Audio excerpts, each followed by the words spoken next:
Hello guys, welcome to my YouTube channel IAS PCS अतुल्य।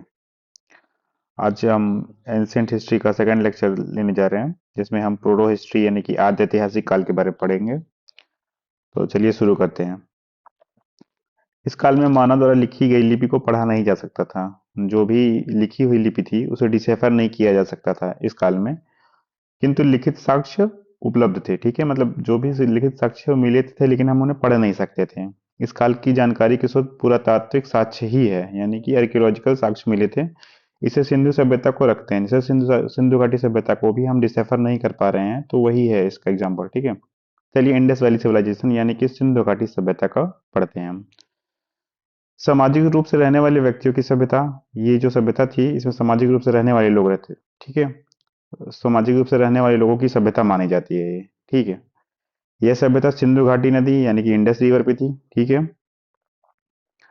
इसलिए इसे सिंधु सभ्यता कहते हैं। इंडस रिवर के तट पर मिली थी इसलिए इसे इंडस वैली सिविलाइजेशन, या सिंधु नदी के तट पर मिली थी इसलिए सिंधु घाटी सभ्यता कहते हैं। इसका विकास 2500 ईसा पूर्व से लेके 1750 ईसा पूर्व तक हुआ है। डेट याद कर लीजिएगा, कभी कभी मैच द फॉलोइंग या फिर पूछ सकता है। हाँ, ये इंपॉर्टेंट पॉइंट है। सिंधु सभ्यता का आकार जो था वो त्रिभुजाकार था। ठीक है, ये याद कर जाइएगा आप। इसका क्षेत्रफल कितना था? 13 लाख वर्ग किलोमीटर। इसका क्षेत्रफल जो है 13 लाख वर्ग किलोमीटर में फैला हुआ है, तो ये भी याद याद कर जाइएगा। ये पॉइंट इंपॉर्टेंट है। सिंधु सभ्यता में कुल 350 स्थल थे, जिनमें से सबसे ज्यादा स्थल जो है गुजरात में मिले थे। गुजरात में कितने स्थल मिले थे? तो 200 स्थल मिले थे। तो क्वेश्चन बन सकता है कि सिंधु घाटी सभ्यता में सबसे ज्यादा जो स्थल थे वो कहाँ से मिले थे? तो गुजरात से मिले थे। ठीक है, उसके बाद देखते हैं सिंधु सभ्यता विश्व की पहली नगरीय सभ्यता। देखिए, यहाँ नगरीय सभ्यता जब पूछा जाएगा तो सिंधु सभ्यता आएगी, और जब विश्व की पहली सभ्यता पूछी जाएगी तो मेसोपोटामिया बोला जाएगा, लेकिन वो ग्रामीण सभ्यता था। ठीक है, ये बात आप अंतर है। सिंधु घाटी सभ्यता जो थी वो नगरीय थी यानी कि शहरी, और जो मेसोपोटामिया सभ्यता थी वो ग्रामीण सभ्यता थी। ये बात आप याद कर लीजिएगा, दोनों में यही अंतर है। सिंधु सभ्यता की जानकारी सबसे पहले हमें चार्ल्स मैसन ने दिया था। ठीक है, ये भी याद कर जाइए, कब दिया था? 1826 में।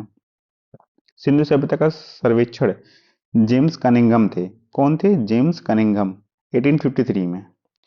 लॉर्ड कर्जन ने 1904 ईस्वी में पुरातत्व विभाग यानी कि आर्कियोलॉजिकल डिपार्टमेंट की स्थापना की थी। किसने की थी? लॉर्ड कर्जन ने की थी। किसके महा जिसके महानिदेशक सर जॉन मार्शल थे। कौन था महानिदेशक? Sir John Marshall. सिंधु सभ्यता की पहली खुदाई दयाराम साहनी ने की थी। ये भी इंपॉर्टेंट है कि जो पहली खुदाई थी वो किसने की थी? दयाराम साहनी ने की थी।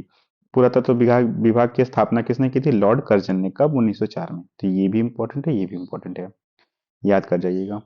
इसकी जानकारी के लिए पहली खुदाई हड़प्पा में हुई थी 1921 में। सबसे पहले हड़प्पा में खुदाई हुई थी, अतः इसे हड़प्पा सभ्यता भी कहते हैं, इसीलिए इसको हड़प्पा सभ्यता भी कहते हैं। कब हुई थी? 1921 में हुआ था पहली खुदाई। सिंधु सभ्यता का नामकरण जॉन मार्शल ने किया था।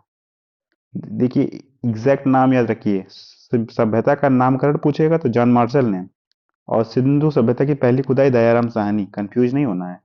जब खुदाई पूछेगा तो दयाराम साहनी रहेगा, और सभ्यता का नामकरण जब पूछेगा तो जॉन मार्शल। ठीक है, याद कर जाइएगा।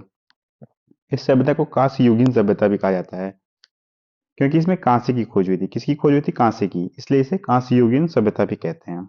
अच्छा, अब सिंधु सभ्यता की सीमाएं के बारे में हम बात कर लेते हैं। ये भी पूछता है ना, कौन सा ईस्टर्न में सबसे मोस्ट है, कौन सा वेस्टर्न में है, यानी कि उत्तरी और पश्चिमी पूर्वी पूछता है, तो इसके बारे में भी हम कर लेते हैं। ठीक है, इसकी जानकारी जो है हमें, पहले तो ये मैप देख लीजिए, मैप से बताते हैं हम आपको। उत्तर में क्या है? मांडा है। ठीक है, कौन सी नदी है उत्तर में? चिनाब नदी। पूर्व में कौन है? आलमगीरपुर। कौन सी नदी है? हिंडन नदी। ठीक, पश्चिम में क्या है? सूतका गंडोर। नदी का नाम क्या है? दास्तक नदी। दक्षिण में क्या है? दायमाबाद। वो क्या है वहां पे? कौन सी नदी है? परवरा नदी। ठीक, अब देखते हैं पॉइंट। इसकी उत्तरी सीमा कश्मीर के मांडा में चिनाब नदी के तट पर थी।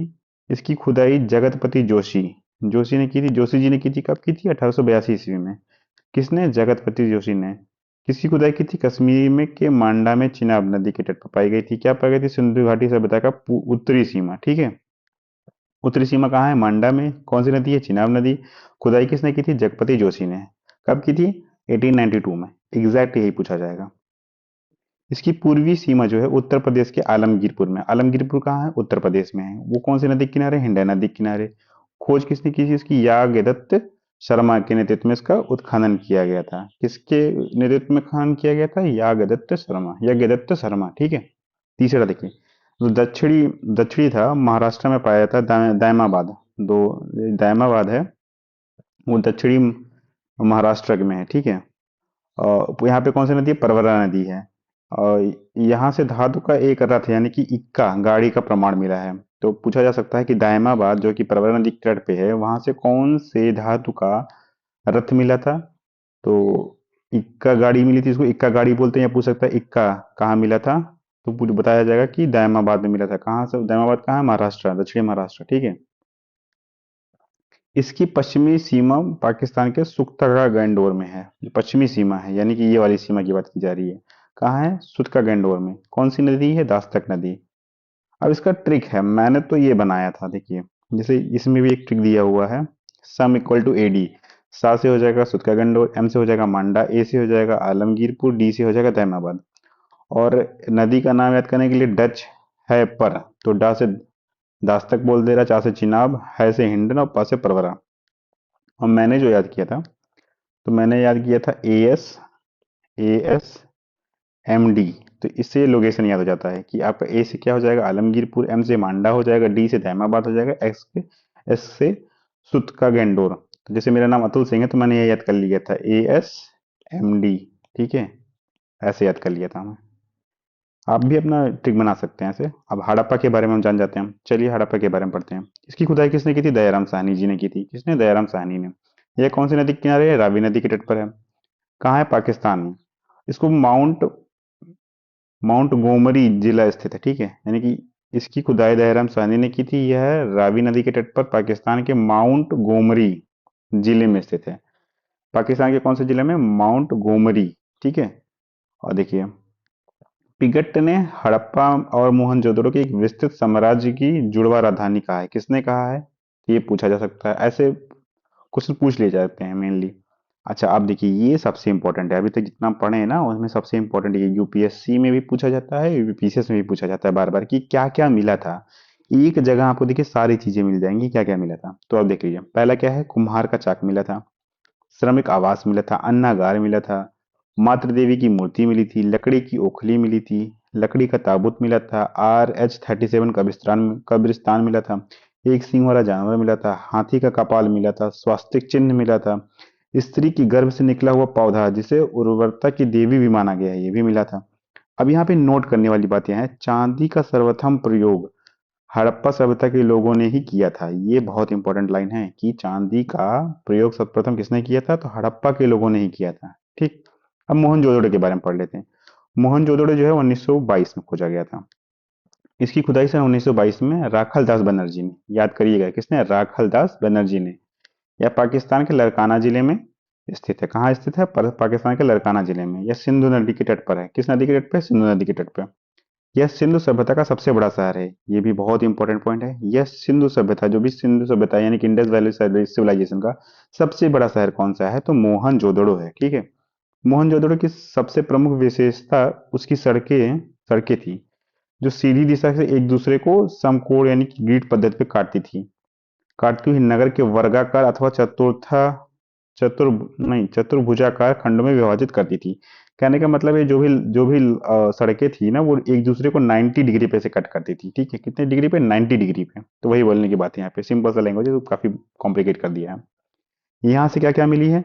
स्नानागार मिली है, ठीक है। अन्नागार सबसे बड़ा, जो अन्नागार बोलते हैं, जहाँ पे अन्न रखते हैं हम अपना। जैसे होता नहीं है कि गाँवों में भी होता है, आप देखे होंगे कि जहाँ पे हम अपने गेहूं चावल को रखते हैं, जितने भी अन्न होते हैं उसको रखते हैं, तो अन्नागार बोलते हैं। तो सबसे बड़ा अन्नागार कहाँ मिला था?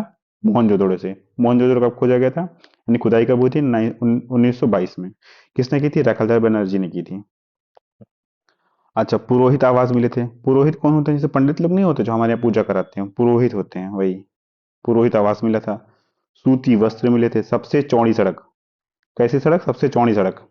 सभागार मिला था। पशुपति शिव मिले थे। कांसे की नर्तकी मिली थी। तांबे का ढेर मिला था। घर में कुआं मिला था। इतनी सारी चीजें मिली थी। ये सब नोट कर लीजिए, एक जगह आपको नहीं मिलेगा। अच्छा, अब यहाँ पे नोट करने वाली बात क्या है? मोहनजोदड़ो का अर्थ होता है मृतकों का टीला। कई बार पूछा गया है, बहुत बार पूछा गया है। अच्छा, जब सबसे बड़ी बात बताता हूँ मैं आपको। एक बार मैं एग्जाम देने गया था, तो मुझे ये लाइन मुझे तब पता नहीं थी कि इसको मृतकों का टीला बोलते थे। तो उसमें लिखा था मोहनजोदड़ो का अर्थ होता है मृतकों का टीला। मैं कहा अरे यार ऐसे कैसे हो जाएगा, मैं गलत मार दिया था। लेकिन जब मैं बाद में आके पढ़ा घर पे तो मुझे लगा नहीं अभी बहुत पढ़ने की जरूरत है। ये सीडीएस में पूछा गया था। मोहनजोदड़ो का अर्थ होता है मृतकों का टीला, किंतु यहाँ से कब्रिस्तान नहीं, यहाँ यहाँ से कब्रिस्तान नहीं मिला है। कहने का मतलब ये है कि मोहनजोदड़ो को मृतकों का टीला बोला जाता है, लेकिन यहाँ से कब्रिस्तान नहीं मिला है, फिर भी इसको बोला जाता है। बल्कि एक ही स्थान पर कंकाल का ढेर मिला है। क्या मिला है? एक ही स्थान, जैसे एक ही स्थान है सब जहाँ जहाँ पे सारे से कंकाल मिले, ढेर सारे कंकाल मिले थे। यह कंकाल क्षतिग्रस्त और बाह्य आक्रमण को दर्शाता है। कहने का मतलब यह था कि कंकाल जो है वो क्षतिग्रस्त हो गए थे, और ऐसे क्षतिग्रस्त हुए जिससे पता चल रहा था कि बाहर के लोग आक्रमण किए थे, जिसकी वजह से ये क्षतिग्रस्त हुआ है। नोट करने की बात यहाँ क्या है, मोहनजोदड़ो का विशाल अन्नागार जो है सिंधु सभ्यता का सबसे बड़ा भवन या इमारत है। क्या है सबसे बड़ा भवन, क्या है? मोहनजोदड़ो का विशाल अन्नागार। ठीक है। अच्छा, स्वास्तिक मुहर सर्वाधिक मोहनजोदड़ो से मिले हैं। ये भी बहुत इंपॉर्टेंट है, ये भी याद कर जाइए कि स्वास्तिक की मुहर जो है सबसे ज्यादा कहाँ से मिली है, तो मोहनजोदड़ो से मिले हैं। जिसका निर्माण सिलखड़ी से हुआ है। किसका निर्माण सिलखड़ी से हुआ है? स्वास्तिक की मुहर से। किससे बनी है? सिलखड़ी की लकड़ी से। ठीक है। सुध का गंडोर। सुध का गंडोर 1927 में खोजा गया था। इसकी खुदाई आरेड स्टाइन ने किया है। ठीक है। सबसे पश्चिमी स्थल है। सुध का गंडोर क्या है? सबसे पश्चिमी स्थल है, जो कि दास्तक नदी पे है। अभी मैंने ऊपर आपको मैप में दिखाया। यहाँ से क्या मिला? बंदरगाह पे मिले हैं। ठीक है।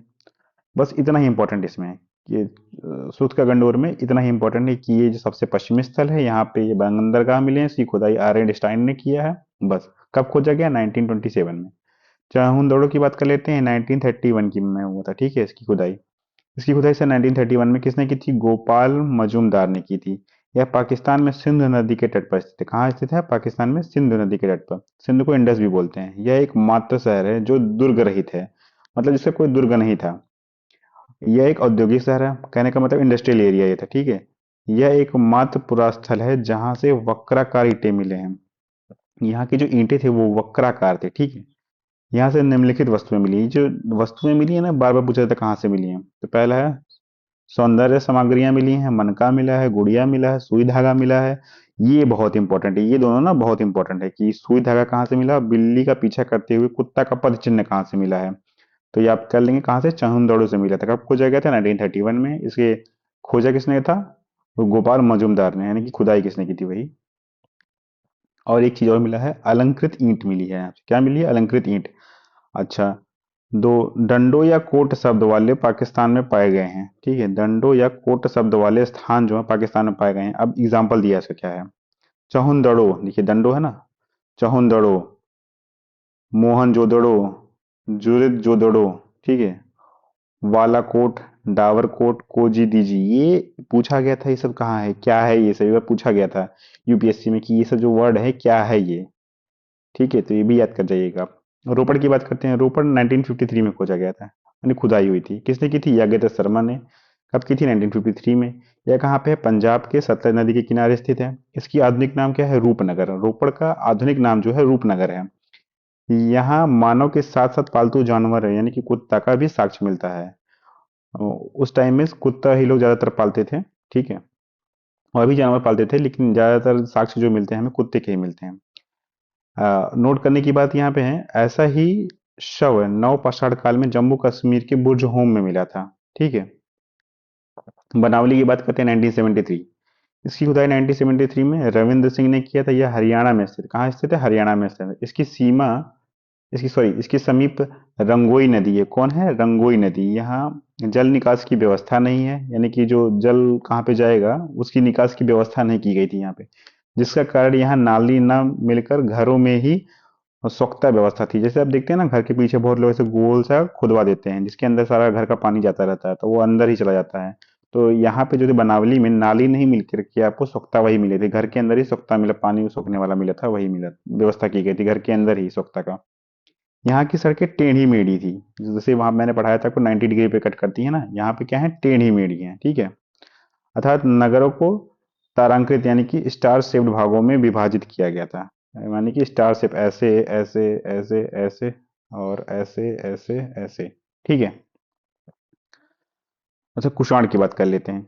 यह हरियाणा के फतेहाबाद जिले में स्थित है। कहाँ है? फतेहाबाद में। यहाँ से क्या मिला है? चांदी के 2 मुकुट मिले हैं। अच्छा, अब कालीबंगा की बात कर लेते हैं। इसका अर्थ होता है काली मिट्टी की चूड़ियाँ। कालीबंगा का मतलब होता है काली मिट्टी की चूड़ियाँ। यहाँ से अलंकृत ईंटें, चूड़ी, जोता हुआ खेत एवं हवन कुंड मिले। ये बहुत इंपॉर्टेंट पॉइंट इसका है, ये याद कर जाइएगा, सबसे इंपॉर्टेंट यही है। ये राजस्थान में सरस्वती यानी कि घग्गर नदी के किनारे हनुमानगढ़ जिले में स्थित है। कहाँ स्थित है? राजस्थान में। कौन सी नदी है? सरस्वती। अगर सरस्वती ऑप्शन में ना हो तो घग्गर नदी के किनारे हनुमानगढ़ जिले में स्थित है। इसकी खोज अलमनंद घोष द्वारा की गई थी। किसके द्वारा? अल्मा अलमानंद घोष द्वारा की गई थी। कालीबंगा के लोग एक साथ 2 फसल उगाते थे। कितनी फसल उगाते थे? 2। वहां पे एक ही खेत में चना और सरसों उपजाने का विवरण मिला है। ठीक है। इसकी खुदाई बी के थापड़ और बीबी लाल ने की थी। बी के थापड़ और बीबी लाल ने की थी। चलिए गाइस, इसी के साथ लेक्चर को एंड करते हैं। आगे हम धौलावीरा नेक्स्ट लेक्चर में कवर करेंगे। अगर आपको वीडियो अच्छा लगता है तो प्लीज़ लाइक एंड सब्सक्राइब, और अपने दोस्तों को भी रिकमेंड कर सकते हैं। ठीक है, धन्यवाद।